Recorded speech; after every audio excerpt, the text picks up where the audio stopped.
이런 일들이 벌어지던 때에 지붕의 3대 밑에 숨어있던 이스라엘 정탐꾼 두 사람은 숨을 죽이고 아래에서 벌어지는 말들과 들려오는 이야기에 긴박하게 되어진 일을 보고는 아주 초조하고 기다리고 있습니다. 얼마나 지났을까요? 너무나도 긴장되었던 정탐꾼 둘이 안도의 한숨을 쉬고 있을 때 발자국 소리가 들려오기 시작합니다. 다시금 정신이 번쩍 나서 긴장을 하고 밖을 살피는데 나타난 사람은 자신들을 숨겨 살려준 주인 라합의 여인이었습니다. 이들에게 다가온 라합이 말합니다. 여보세요. 하나님께서 이 땅을 당신들에게 주실 줄 나는 알고 있습니다. 너희의 민족을 하나님이 택하셨고 홍해를 건너온 것과 광야를 지나온 것과 여러 민족들을 물리친 것 우리가 다 들었습니다. 당신 하나님은 정말 하나님이십니다. 그 하나님을 나도 믿고 싶습니다. 그렇게 말하는 겁니다. 그래서 여호수아 2장 8절과 9절 10절에 이렇게 기록하지요. 또 그들이 눕기 전에 라합이 지붕에 올라와서 그들에게 이르러 말하되 여호와께서 이 땅을 너희에게 주신 줄을 내가 아노라. 우리가 너희를 심히 두려워하고 이 땅 주민들이 다 너희 앞에서 간담이 녹나니 이는 너희가 애굽에서 나올 때 여호와께서 너희 앞에서 홍해물을 마르게 하신 일과 너희가 요단 저쪽에 있는 아모리 사람의 두 왕 시혼과 옥에 행한 일곱 그들을 전멸시킨 일을 우리가 들었음이라 라고 기록합니다. 라합의 말을 들은 정탐꾼 두 사람은 이제 안도의 한숨을 쉬고는 라합을 믿게 됩니다. 말이 끝나자 라합은 이 정탐꾼을 향하여서 또 말을 합니다. 내가 당신들에게 선을 베풀어 살려주었으니 당신들도 나와 내 가족에게 선을 베풀어 주어야 하기에 여기에 분명한 증표를 내게 주시기를 바랍니다 라고 이야기합니다. 오늘 여호수아서 2장 12절에 이러고 합니다. 그러므로 이제 청하노니 내가 너희를 선대하였은즉 너희도 내 아버지의 집을 선대하도록 여호와로 내게 맹세하고 내게 증표를 내라 그런 얘기입니다. 내가 당신을 살려줬으니 당신들도 나를 이성을 함당할 때 살려줘야 될 것 아닙니까? 그러니까 살려준다는 분명한 확실한 약속과 증표를 해주시기 바랍니다. 그런 이야기입니다. 라합의 말을 들은 두 정탐꾼은 내가 우리를 누설치 아니하면 너와 내 가족에게 선대를 베풀리라 그렇게 약속을 합니다. 이렇게 해서 두 사람은 라합의 도움을 입어 정탐의 일을 마치고 무사히 이스라엘 진영으로 돌아와서 여호수아에게 보고를 했습니다. 보고를 받은 여호수아는 자신감을 얻고 하나님이 약속하신 가나안 땅을 향해서 전진하게 됩니다. 이스라엘 백성들이 가나안 땅을 정복하는데 정말 필요했던 한 사람은 꼽는다라고 하면 두 정탐꾼을 도와주었던 주막주인 라합의 여인이었습니다. 라합의 도움은 한 국가에 하나님의 약속을 이루는데 큰 역할을 한 여인의 모습이라고 하는 겁니다. 너무나도 극적인 모습으로 전개되는 모습 속에서 하나님은 하나님의 계획을 이루어 나가시는데 너무나도 정확하고 분명하게 이루어 가심을 보게 됩니다. 누구도 기대하지도 누구도 생각하지 않았던 한 여인을 등장시켜서 하나님의 일을 이루어 가셨다라고 하는 겁니다. 여리고성의 한 여인의 마음을 움직여서라도 하나님은 하나님의 약속을 반드시 이루어가는 모습을 발견합니다. 너무나도 큰 감동의 모습이지요. 오늘 예배하는 사랑하는 여러분, 오늘 여러분들 마음속에는 어떤 하나님의 약속들이 있습니까? 기도 중에 주셨던 약속, 말씀을 듣다가 받았던 성령의 약속, 또는 봉사와 헌신 중에 받았던 하나님의 약속, 자녀들을 향한 미래의 약속들, 그 약속이 가정의 계획이나 자녀들의 미래나 기업과 직장 속에서의 일들이나 하나님이 주셨던 약속을 다시금 확인하시며 다시 꿈꾸시길 바랍니다. 그것은 하나님은 반드시 하나님 백성들에게 이루어주시는 약속이기 때문인 줄로 믿습니다. 우리 오늘 본문 여호수아 2장을 보면서 어떻게 어떤 방법으로 하나님은 하나님의 약속을 이루어 가시는가를 발견하면서 오늘 예배하는 여러분 모든 분들께 하나님의 약속된 꿈들이 이루어지는 날들이 있기를 주님의 이름으로 축원합니다. 하나님은 어떻게 이루어 가셨을까요? 첫째는 하나님은 사람을 통하여서 일하신다라는 겁니다. 하나님은 사람을 통해 일하는데 돕는 자를 만나게 하시는 하나님이십니다. 하나님은 하나님의 약속을 이루어 가는데 반드시 사람을 통해 일하는데 돕는 사람을 만나게 하셔서 그 일을 이루어 가신다라고 하는 사실입니다. 하나님은 두 정탐꾼의 발걸음을 주막으로 인도하셨고 그 주막주인 라합의 도움으로 정탐을 잘 마치게 하셨습니다. 또 후에는 라합도 두 정탐꾼을 살려주는 귀한 일로 여리고성의 사람이 모두 멸망되어질 때 본인과 가족들은 살아남는 여인이 되어집니다. 두 정탐꾼과 라합의 만남은 인간의 노력이나 힘이 아니라 하나님의 인도하심의 만남이었습니다. 당시 여리고성 안에는 많은 사람이 있었습니다. 그러나 하나님은 하나님 일을 할 수 있는 한 여인, 즉 주막의 주인 라합의 마음을 움직여서 정탐꾼과의 만남을 만들어 주시게 되어졌다고 하는 겁니다. 결국 두 정탐꾼과 라합의 만남은 서로에게 인생에 큰 도움이 되는 사건, 즉 사느냐 죽느냐의 갈림길에서 서로에게 죽을 상황에서 살아는 도움의 사람이 되어진 겁니다. 이것은 정말 인생의 좋은 만남의 결과인 거지요. 만약에 두 정탐꾼에게 하나님이 예비하신 라합의 만남이 없었다라고 하면 여리고성의 정탐은 불가능했을지도 모릅니다. 아니면 여리고성에 잡혀서 죽음을 당했을지도 모릅니다. 정말 하나님은 너무나도 정확하시게 완벽하시게 우리들의 삶의 길목길목마다 좋은 사람의 만남을 허락해 주신다라고 하는 사실입니다. 성경에 많은 이런 만남의 사건이 있지요.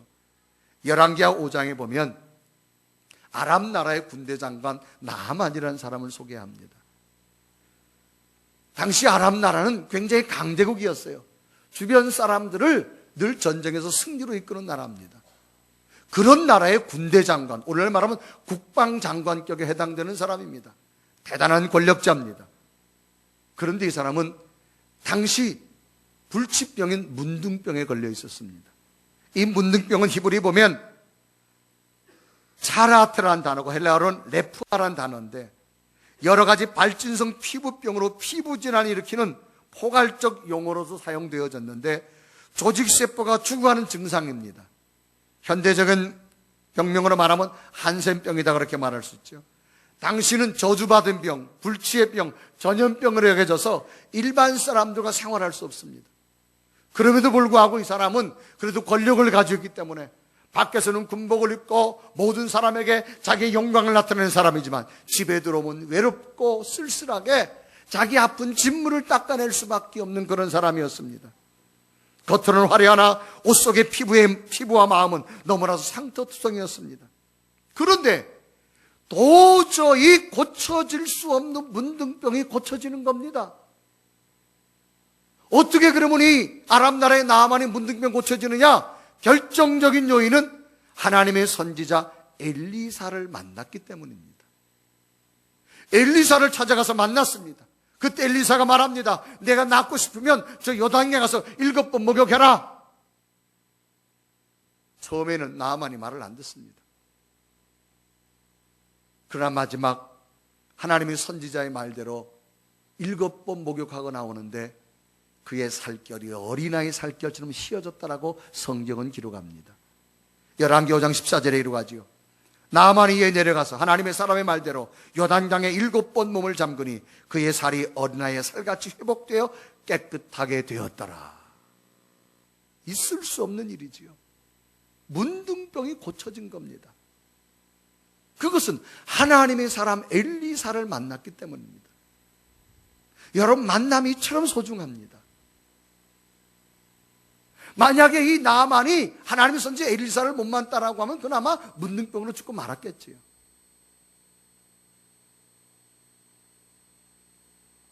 그런데 이 사람이 엘리사를 만나게 된 동기가 그냥 만났느냐? 아니에요. 원인이 있습니다. 아람 나라가 이스라엘과 전쟁을 했어요. 전쟁을 했는데 이스라엘 중에 포로를 잡아가지고 왔어요. 포로를 잡아가지고 왔는데 그 포로 중에 어린 여자아이를 데려다가 자기 집에 식모로 쓰고 있습니다. 그런데 얘가 이제 전쟁에 포로로 잡혀와가지고 이 나아만 집에 식모로 일하고 있는데 가만 보니까 자기 주인이 문둥병 환자거든요. 그러니까 이 여자아이가 자기 주인 여자 마님에게 이런 이야기를 합니다. 마님, 주인님 보니 문둥병 걸리셨대요. 그런데 고치는 방법이 있어요. 우리나라에 가면 하나님의 선지자가 있는데 그 선지자를 만나면 고치게 됩니다. 그런 이야기를 듣게 됩니다. 그럴 때 그 여인의 마음, 그 나아만의 아내지요. 여러분, 그때 아내가 무슨 쓸데없는 말을 하고 있니? 그렇게 묵살해버렸다라고 하면 아마 나아만은 못 고쳤을 거예요. 그런데 그 말을 귀담아 들었습니다. 여러분, 하나님의 음성을 들을 수 있는 귀도 열려지시기를 바랍니다. 그걸 듣고 신랑한테 말하는 거예요. 여보, 이스라엘 잡아온 그 아이가 말하는데 하나님의 선지자라는 사람이 있는데 그 사람 만나면 고친다고 하네. 그러니까 아람 나라 이 군대장관 나아만이 왕이요 내 병을 고칠 수 있다고 합니다. 이스라엘 나라가 하나님의 선지자가 있는데 그 선지자를 만나면 고친다고 합니다. 왕이 자기가 신임하는 이 나아만이 공을 세운 나아만이 고칠 수 있다고 너무너무 좋아가지고 왕이 직접 편지를 써줍니다. 금은보화를 줍니다. 이걸 이스라엘 왕에게 갖다 주고 네가 고쳐가지고 와라. 그래서 이 나아만이 말에다가 100가지 보화를 신고 이스라엘 왕에게 가지요. 이스라엘 왕이 편지를 딱 받아보고 나니까 너무 기가 안 찹니다. 왜? 아니 어떻게 문둥병을 고치냐 그거예요. 아니 어떻게 문둥병을 고쳐달라고 왕이 편지를 보낸 겁니다. 아람 나라 왕이. 이스라엘 왕이 생각합니다. 아마 문둥병 못 고치면 이걸 또 트집 잡아가지고 우리나라 또 전쟁을 일으키는 것 아닌가, 그렇게 두려운 마음을 가지고 있었을 때 하나님의 선지자 엘리사가 왕에게 말합니다. 왕이요 그 사람을 내게 보내십시오. 그래서 왕이 하나님의 선지자 엘리사에게 보내게 된 거 아닙니까?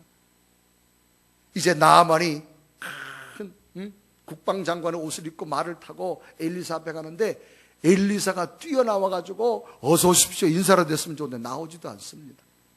자기 밑에 있던 몸종을 보냅니다. 몸종을 보내고서 뭐라 말하는 거 하면, 장군이요 낫고 싶으면 우리 주인님이 그러는데 저 요단강에서 7번 목욕하라고 합니다.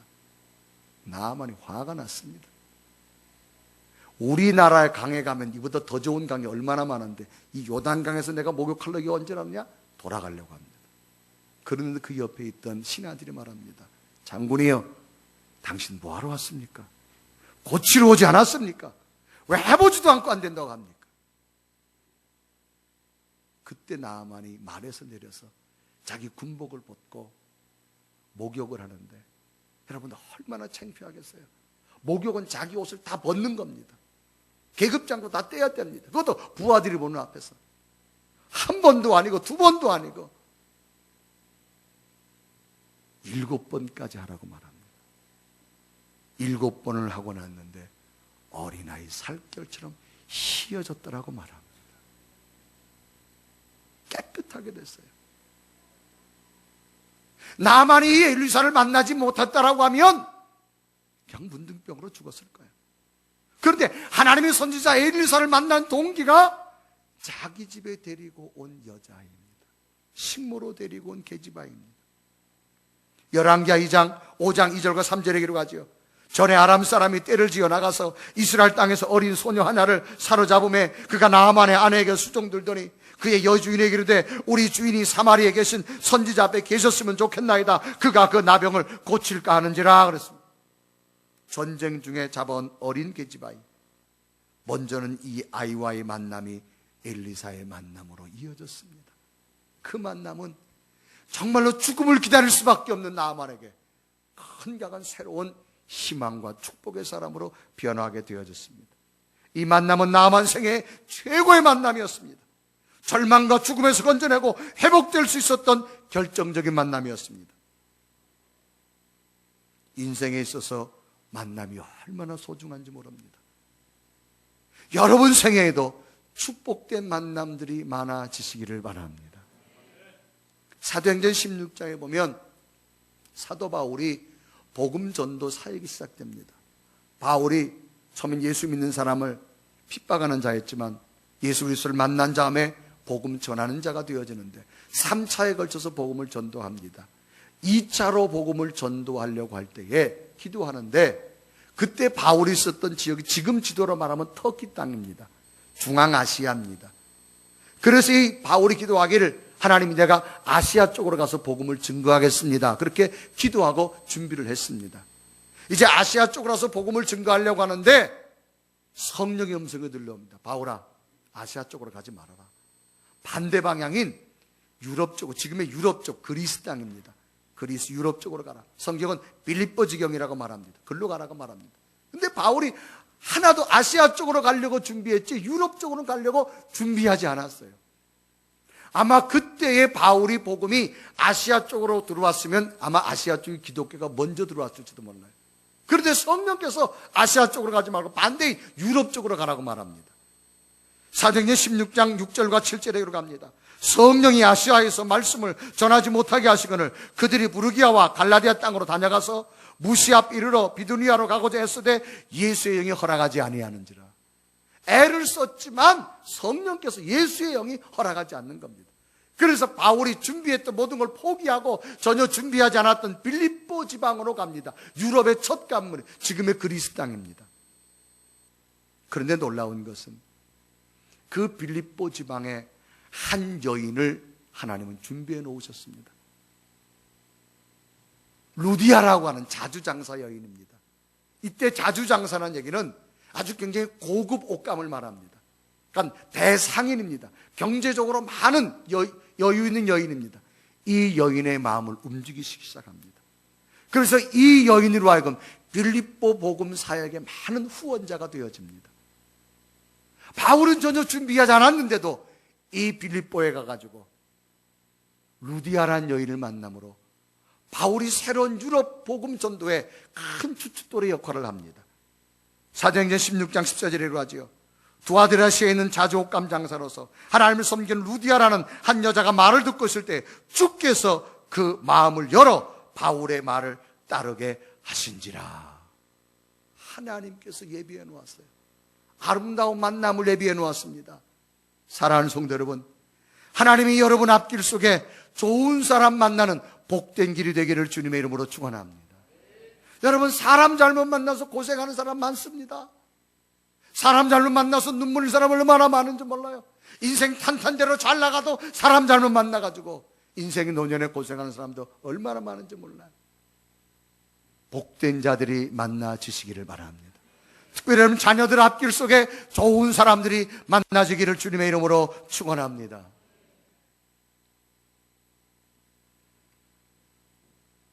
얼마 전에는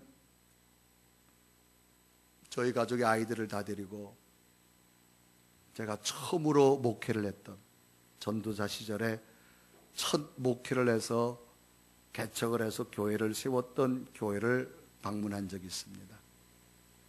한 24년이라는 시간이 훌쩍 지났더라고요. 예전에 건축한 교회 모습이 그대로 있더라고요. 또 지역도 많이 변화되어지고 교회도 새롭게 변모하게 되어졌습니다. 제가 처음 개척할 때는 조그마한 집을 하나 얻어가지고 개척을 했어요. 거의가 연세 드신 분들입니다. 그래서 그 지역을 둘러보다가 제가 꼭 한 번이라도 만나고 싶은 사람이 있었어요. 그래서 그분을 찾아서 제가 갔습니다. 그분은 안동철이라고 하는 집사님이었어요. 거의가 60세, 70세 되신 분들이 많았었는데 30대 후반의 사람은 그분 혼자였어요. 그분은 농사 짓는 농사꾼입니다. 그의 아버지도 농사꾼입니다. 개척을 해서 교회를 건축하려고 할 때 젊은 사람들이 없으니까 그분이 와서 교회를 많이 했습니다. 자기 농사일이 바쁨에도 불구하고. 여러분, 개척교회에서 교회를 건축한다고 하는 게 그렇게 쉬운 일은 아닙니다. 여러 가지로 부족한 점이 많아요. 여름철이 막 되어졌는데요.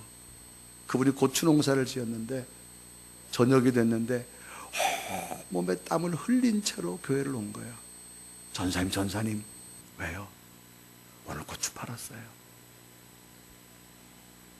자기가 범서부터 키웠던 고추를 오늘 다 팔았다는, 밭에서 해간 고추 장사하는데 고추를 다 땀이 범벅이 돼가지고 왔어요. 오늘 고추 팔았는데 이 고추 팔은 돈이에요. 이거 하나님 앞에 드리고 싶어 왔어요.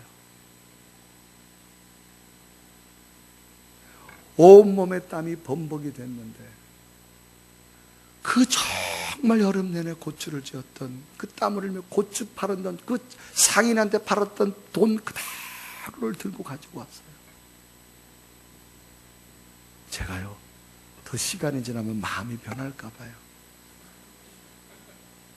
그래서 오늘 받자마자 지금 바로 왔어요. 제가 그때 얼마나 참 감동이 됐는지 몰라요. 그래서 24년이 지난 다음에 우리 아이들을 데리고 가봤죠. 제가 그분 이야기를 하면서 갔는데 이제는 그 시골 안쪽에 사는 것이 아니라 도로변에 나와가지고 새로운 상가를 하나 지었더라고요. 지었는데 후에는 그 부인이 미용실을 해가지고, 미용업을 해가지고 미용실을 잘 차려놨더라고요. 샤론 미용실이라고. 네, 이렇게 다 해가지고 미용실을 해가지고 가니까 남편과 아이 사진을 이렇게 미용실에 걸어놨는데, 목사님, 우리 아이들이 정말 잘 컸어요. 정말로 자랑할 만큼 하나님이 세워주셨어요. 그 이야기를 들을 때 제 마음에 감동이 찡하게 오더라고요. 제 첫 목회지에 만났던 그 아름다운 모습, 24년이 지난 지금 제게도 기억에 남는 그분을 위해서 기도해 주고 싶은 제 마음의 모습. 여러분, 그 고추 농사 짓느라 얼마나 힘들었겠습니까? 얼마나 땀 흘렸겠어요. 하나님께서 그 마음을 열으셔서 아름다운 하나님의 교회 주춧돌이 되게 하신 하나님은 결코 그를 외면하지 않으시고 그의 미래를 축복하셨습니다. 그래서 제가 우리 아이를 데려가면서 너가 1살 때 보았던 이 집이다. 사랑하는 여러분, 여러분 생에 더 좋은 만남들이 있어지시기를 바랍니다. 두 번째는 하나님의 방법대로 이루어 가신다라는 겁니다. 방법이란 단어는 어떤 목적을 달성하기 위해서 취하는 수단입니다. 하나님은 하나님의 계획을 이루어 가시기 위해서 언제나 하나님만이 쓰시는 방법이 있습니다. 그 하나님 방법은 우리의 판단으로, 우리의 계산으로 이해가 안 됩니다. 하나님만이 하시는 하나님의 방법으로 이루어 가신다는 사실입니다. 우리들의 계획보다도, 우리들의 방법보다도 훨씬 더 크고 놀라운 방법입니다. 당시 여리고 성 안에는 광야를 지나온 이스라엘 백성들에게 여리고 성에 대해 알 수 있는 방법은 전혀 없었습니다. 여리고 성의 모양도, 성 안의 군사도, 성 안의 백성들도 아는 사람 하나 없는 아주 절망적인 상황입니다. 그러나 하나님은 주막 여주인 라합의 마음을 열으셨습니다. 라합의 마음을 움직여서 이스라엘 두 정탐꾼을 살려주며 성 안의 많은 정보를 제공하도록 하셨습니다. 이것은 하나님만이 하실 수 있는 하나님의 방법인 것입니다. 초대교회 바울의 역사를 보면 바울이 마지막 최고의 꿈이 뭐냐? 로마의 황제에 가서 복음을 전하는 게 바울의 꿈이었습니다. 근데 바울이 로마의 황제 앞에 설 수 있는 확률이 없습니다. 왜? 이 바울이 영적으로 거듭나가지고 막 복음을 증거하니까 율법주의자들이 이 바울을 막 죽이려고 합니다. 그래서 바울을 고소했습니다. 선동했다 그래가지고. 그래서 바울이 로마 군인에게 체포돼가지고 호송줄로 묶여가지고 로마로 압송하게 되어집니다. 바울이 체포돼가지고 로마로 압송되었을 때 바울은 자기 생애가 끝난 줄 알았습니다. 그런데 그것은 하나님의 방법이었습니다. 그때 율법주의자 유대인들 40여 명이 바울이 지나가는 길목길목을 지킵니다. 왜? 바울을 죽이기 전에는 우리가 음식도 안 먹겠다 할 정도입니다. 바울이 예수 그리스도를 증거하니까 율법주의자들이 자기의 위치가 흔들리는 겁니다. 그러니까 바울을 죽이려고 하는 거예요. 바울을 죽이기 전에는 우리가 음식도 안 먹겠다고 말하고 극우 분열자들이 있었습니다. 그런데 하나님은 바울을 호송줄로 묶여가지고 로마 군인들이 보호하는 가운데 로마까지 압송이 됐습니다. 저 극우 유대인들이 바울을 죽이려도 죽일 수 없습니다. 왜? 로마 군인들이 보호하기 때문에. 그때는 바울이 호송줄로 묶여가는 게 이해가 되지 않았지만 지나고 나니까 하나님의 방법인 줄로 믿습니다.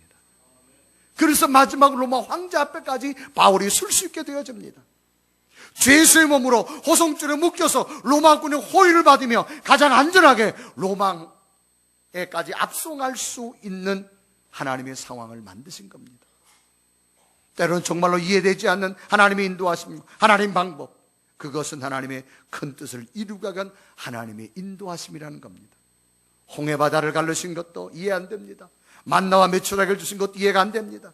반석에서 물이 나게 하신 것도 이해가 안 됩니다.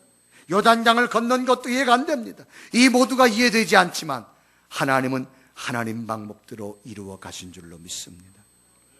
그래서 창세기 보면 요셉이라는 사람 있잖아요. 형들에게 미움을 받아가지고 애굽의 노예로 팔려갑니다. 요셉은 자기 생애가 끝난 줄 알았어요. 그런데 하나님은 요셉을 통해서 오히려 애굽의 총리 대신 세워가지고 자기 민족과 자기 가족을 구원하게 됩니다. 이제 총리 대신이 되어준 다음에 형들을 다 불렀잖아요. 형들이 요셉인 줄 알고 두려워 벌벌 떱니다. 아마 요셉을 죽일 거라고 말합니다. 그럴 때 요셉이 말하면, 형 걱정하지 마십시오. 형들이 나를 팔아버린 것이 아니라 하나님이 나를 보낸 겁니다. 요셉이 그런 고백을 합니다. 창세기 45장 8절에 이르가지요. 그런즉 나를 이리로 보내시니는 당신들이 아니요 하나님이시라. 하나님이 나를 바로에게 아버지로 삼으시고 그 온 집에 주로 삼으시며 애굽 온 땅의 통치자로 삼으셨나이다. 형들이 보낸 게 아니라 하나님이 보내셨단 말입니다. 여러분, 인생길 막혔어도 절망이 왔어도 걱정하지 마세요. 하나님의 방법이 있음을 믿으시기를 바랍니다. 그런데 우리는 때로는 불평하는 말을 쏟아냅니다. 원망하는 말을 쏟아냅니다. 나는 왜 이렇게 살아야 될까? 나는 왜 가난할까? 나는 왜 수많은 어려운 일들만 만날까? 아닙니다.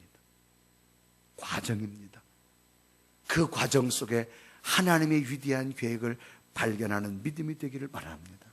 분명한 사실은 오늘 내게 하나님의 자녀됨이 믿어진다면 하나님 방법도 이끄시는 사실을 여러분 꼭 붙드시길 바랍니다. 여호수아의 명령에 여리고성을 정탐하러 나온 두 사람, 마치 죽음의 현장으로 가는 것 같았을 겁니다. 너무나 생소한 곳, 적들이 있는 곳. 그러나 두 정탐꾼들의 마음속에는 여호수아를 통해 여기까지 인도하신 하나님은 우리들 앞길에도 분명히 하나님의 새로운 길이 있음을 믿습니다 하는 믿음으로 여리고성을 들어갔을 때 하나님은 전혀 생각하지도 못했던 라합이라는 여인을 준비시켜 놓으신 것입니다. 이 여인의 마음을 미리 열어놓으신 것입니다. 이것은 전적은 하나님의 방법이었다는 사실입니다. 1777년 출생인 독일의 희곡 작가가 있습니다. 희곡가가 있는데 하이니 폰 클라이스트라고 하는 희곡 작가입니다. 이분의 대표적인 책 가운데 깨어진 항아리라고 하는 책이 있습니다. 이 책을 보면 어느 옹기집의 주인이 나옵니다. 옹기집 주인이 마음씨 참 좋습니다. 그런데 그 집에는 독들이 많이 있어요. 예쁜 독들, 잘생긴 독들, 귀한 독들이 많이 있는데 그 중에는 못생기고 금이 가고 툭박스럽게 생긴 독이 하나 있습니다. 근데 멀쩡하게 생긴 독을 마다하고 이 주인은 꼭 옆에 있는 마을에 물을 들리러 갈 때 보면 툭박하고 못새고 좀 깨져서 물이 새는 독을 꼭 머리에 이고 물을 길르러 갑니다. 이 깨진 독이 가만히 보니까 이해가 안 가는 거예요. 아니, 이 독이 참 좋은 독이 많은데 왜 못생기고 툭박하고 깨진 나를 가지고 꼭 물을 길르러 갈까? 어느 날은 이 독이 물을 길르러 가는 주인에게 묻습니다. 주인님, 제가 질문이 있습니다. 뭐냐? 아니, 주인님 집엔 독들이 참 많은데, 좋은 독들, 이쁜 독들, 튼튼한 독들, 큰 독들 많은데 왜 굳이 아니 먼 길에 물을 길리러 가면서 왜 깨지고 못생기고 툭박한 나를 데리고 가는 겁니까? 나를 써주시는 건 참 고마운데 저는 도저히 이해가 안 됩니다. 그러자 이 이야기를 들은 주인이 빙그레 웃습니다. 어느 날 아주 햇빛이 내려치면서 꽃들이 만반한 그 물깃는 거리를 쭉 지나옵니다. 그러다가 주인이 독한테 말합니다. 독아, 옆에 꽃들이 보이냐? 아유, 오늘 꽃들이 참 예쁘게 피었네요. 너무너무 아름답네요. 그때 주인이 묻습니다. 이 꽃들이 왜 핀 줄 아냐? 글쎄요. 내가 물 길러 가면서 너의 이 깨진 그릇으로 물들이 다 새어나와가지고 이 길 옆에 있는 꽃들이 네가 흘려준 물을 먹고 잘 자란 꽃들이란다. 이 아름다움은 너를 위한 거란다. 그제서야 독이 주인의 깊은 마음을 알고 잘 먹고, 독이니까 잘 살 수는 없지만 하여튼 주인의 깊은 마음을 풍자하는 그런 이야기입니다. 하나님은 깨어진 독처럼 쓸모없는 것 같다 할지라도 하나님 방법도 오늘 우리 인생에 가장 아름답고 가장 유익되고 하나님 방법대로 이끄신다는 사실을 기억하시기를 바랍니다. 제 자신의 목회 여정을 되돌아보면서 저는 요즘 기도 가운데 그런 음성이 많이 들려와요. 지나온 목회 여정, 내가 어떻게 목회했는가? 앞으로 남은 내 목회의 시간 어떻게 할 것이냐? 다시 시작하자. 그런 음성이 자꾸 들려와요. 다시금 정신을 가다듬고 제대로 목회하자. 교인들을 훈련시키고 제대로 훈련시키고 가르치고 바로 가르치고, 너무나 형식적으로 목회하며 넘어왔던 모습들이 이제 부끄럽기 너무나 그지없는 요즘 기도의 제 모습 중에 하나입니다. 그러면 제 목회 여정을 되돌아보면 제 뜻대로 되어진 것은 아무것도 없었습니다. 하나님께서 순간순간 인도하며 만든 목회 여정이었습니다. 제 신학교 다니면서 제 주변에도 목사님 아들이 여럿이 있었어요. 신학교를 졸업하면서 이 목사님의 아버지를 둔 아이들은 참 좋았어요. 아버지가 개척교회도 다 해줬고 아버지가 좋은 교회도 소개해가지고 다 목회했어요. 저는 어디 하나 가서 기댈 데가 없었어요. 과연 어디 가서 내가 목회해야 될 것인가? 왜? 목사가 없었으니까 저희 집안에는. 그러나 24년이 지난 지금의 모습을 보면 하나님은 더 아름답게 더 멋있게 사용해지는 것을 발견하게 되어지는 것을 봅니다. 이것은 하나님의 인도하심이라는 사실입니다. 여리고성의 무명의 주막 여인, 성 안에 많은 사람들에게는 평범한 식당 주인이었지만 하나님 방법으로 그 여인을 사용하셔서 하나님이 큰 일을 만드시며 여리고성의 전쟁 가운데서도 본인과 본인의 가족들 모두 살리는 위대한 여인이 되어짐을 발견합니다. 사랑하는 여러분 눈으로 보면 안 된다고 포기하지 마세요. 하나님의 방법이 있음을 믿으시기를 바랍니다. 마지막으로 구원의 소망을 준비해 주신 하나님이십니다. 이제 정탐꾼들을 살려주기 위해서 라합은 자신의 집 창문에다가 붉은 줄을 매달아 두 정탐꾼들을 성 밖으로 나갈 수 있도록 인도해 줍니다. 여호수아서 2장 15절에 이루어가지요. 라합이 그들을 창문에서 줄로 달아내리니 그의 집이 성벽 위에 있으므로 그가 성벽 위에 거주하였음이니라 그랬습니다. 그리고 나중에 분명한 서약을 합니다. 우리가 이 성을 점령해 올 때에 이 붉은 줄을 창에 메고 내 부모와 형제들을 모두 모으라. 그러면 이 증표가 너의 집을 멸망 가운데서 살려주겠다라고 말합니다. 이 라합은 이 정탐꾼의 약속을 믿고 그대로 행합니다. 여호수아 2장 18절과 21절에 이루어갑니다. 우리가 이 땅에 들어올 때에 우리를 달아내려는 창문에 이 붉은 줄을 메고 내 부모와 형제와 내 아버지의 가족을 다 내 집에 모으라. 라합이 이르되 너희 말대로 할 것이라고 그들을 보내어 가게 하고 붉은 줄을 창문에 매니라. 이제 이스라엘 백성들이 여리고성을 점령해 올 때에 이 라합은 붉은 줄을 창문에 맸습니다.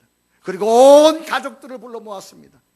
여리고성이 다 멸망되어졌지만 그 붉은 줄이 있는 라합의 집만 구원받게 되어졌다고 하는 사실입니다.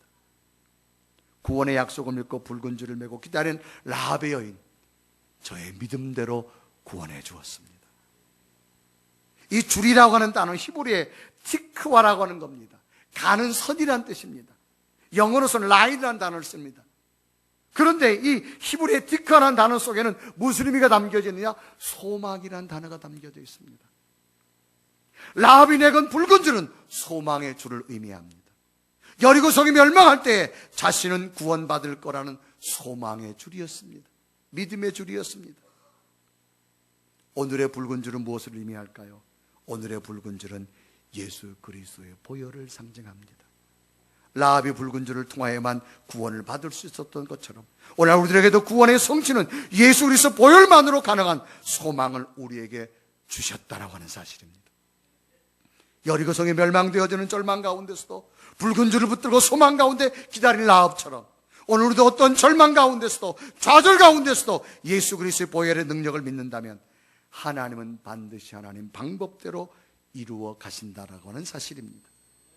오늘 하나님 우리들에게 구원의 소망을 주었습니다. 보혈의 예수 그리스도 십자가를 붙드십시오. 놀라운 능력이 여러분에게 임하게 될 줄로 믿습니다. 미국의 윌리스 존슨이라는 사람이 있습니다. 이분은 조그만 제재소에서 일하던 목공이었습니다. 40살이 되어졌는데 직장에서 정리해고를 당했습니다. 미국 굉장히 경제적으로 어려운 때입니다.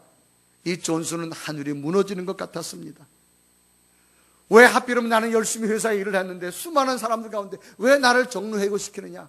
자기를 정리해고시킨 상사가 너무나 미워서 잠을 잘 수 없습니다. 너무나 큰 충격이었습니다. 가슴이 답답하고 불안하고 자신이 열심히 일했는데 해고당하는 그 분노, 억울함 견딜 수 없습니다. 집에 돌아와서 자기의 분노를 아내에게 막 표출합니다. 그럴 때 아내가 이런 말을 합니다. 여보, 마지막으로 기도 한번 해보고 난 다음에 말하십시오. 그런 이야기를 합니다. 마지막으로 기도 한번 해보고 말하라는 거예요. 그래서 아내의 말을 듣고 너무나 절망되어져서 성전에 가서 기도합니다. 하루를 기도하고 이틀을 기도하고 3일을 기도했는데 그 마음속에 자기를 해고시킨 상사에 대한 분노도 떠나가고 미움도 떠나가고 억울함도 떠나가고 어느덧 마음에 평안이 찾아오는 거예요. 그러니까 자기 마음속에 내가 가지고 있는 게 목공의 일인데 음성이 들려오기를 집을 지어라. 그런 음성이 들려오는 거예요. 아니 이런 불경기에 무슨 집을 지으세요? 숙박시설을 지어라. 그래서 자기 집을 해가지고 돈을 걷어가지고 숙박시설을 짓기 시작합니다. 그런데 놀랍게 그것이 엄청난 호황의 경기를 맞이합니다. 그래서 이분이 이 모텔을 시작을 해서 창업 40년 만에 전 세계 2,000개가 넘는 체인점을 갖춘 호텔을 짓게 되는데 그것이 바로 홀리데이 인이라고 하는 세계적인 호텔을 건축하게 되어집니다. 전 세계 2,000개나 되어지고 15만 명의 다국적 기업이 직원을 둔 다국적 기업이 되어집니다. 우리의 방법을 찾지 마세요. 하나님의 방법을 찾아가시기를 바랍니다. 젖과 꿀 이른 땅은 우리가 얻지 못합니다. 하나님이 주셔야만 됩니다. 돕는 자가 여러분에 있기를 바랍니다. 하나님의 방법이 이끄신 대로 순종하시길 바랍니다. 구원의 소망을 붙들고 이 구원의 소망이 여러분에게 새로운 희망이 되셔서 여러분과 여러분 다음 세대가 복되기를 주님의 이름으로 축원합니다. 축원합니다.